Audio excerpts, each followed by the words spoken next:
regime change, nuclear weapons, missiles, defense, preemptive. Which is it? When the justification keeps shifting, a strategy is missing.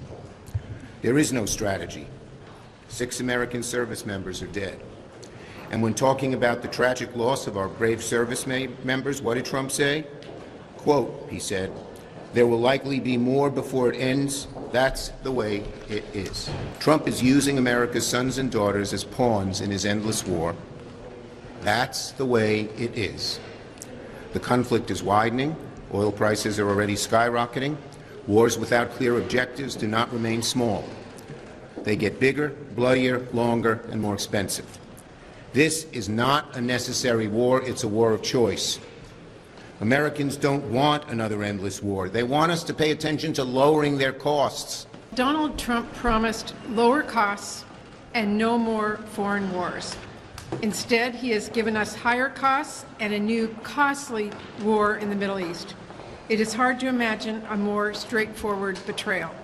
This president sent our kids into a war of choice from his beach club in Florida without clear objectives or any sense of an endgame, and without any authorization from Congress, no debate, no public hearings, no justification to the American people. Haven't we learned anything? Haven't we learned anything from 25 years in the wars in the Middle East? More than 14,000 U.S. troops and contractors killed, more than 65,000 troops and contractors injured, hundreds of thousands of civilian deaths, $8.2 trillion that could have been spent here at home, spent in wars in the Middle East, and what did we get out of it?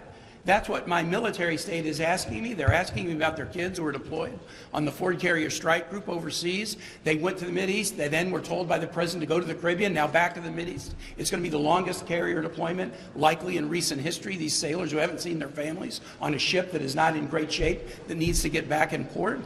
President Trump is breaking his promises. He campaigned as an end war president, as a peace president.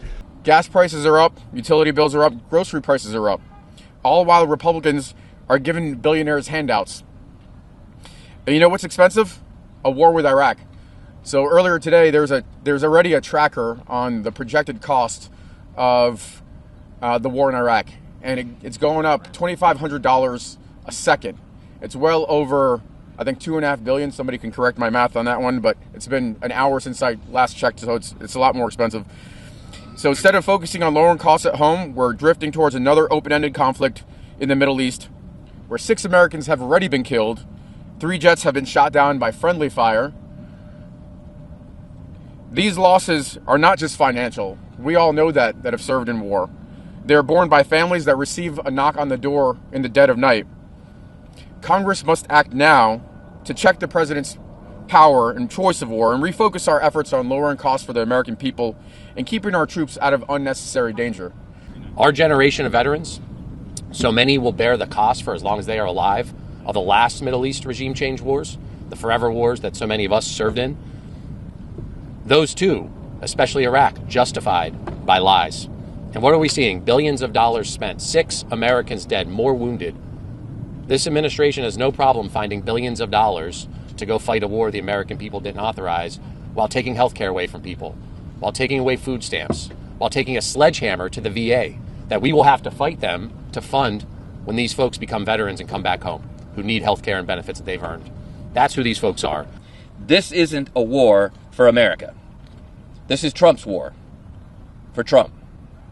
And every service member deserves a commander-in-chief who gives a damn about them, not just himself. You don't respect the troops, Mr. President, and you never have. I've heard nothing from this administration that justifies engaging in conflict in the Middle East. Nothing. Our military is not Trump's private army. Our national security and the safety of our service members overseas are not tools for the president to call on when he's in the mood for a conflict. These are real lives on the line. As a result of this unprecedented and unauthorized war, we have 6 service members who have lost their lives, families whose lives are now altered forever. Under our Constitution, only one entity can declare war, and that is Congress. And this is a war. And how do we know that? Because President Trump says it's a war.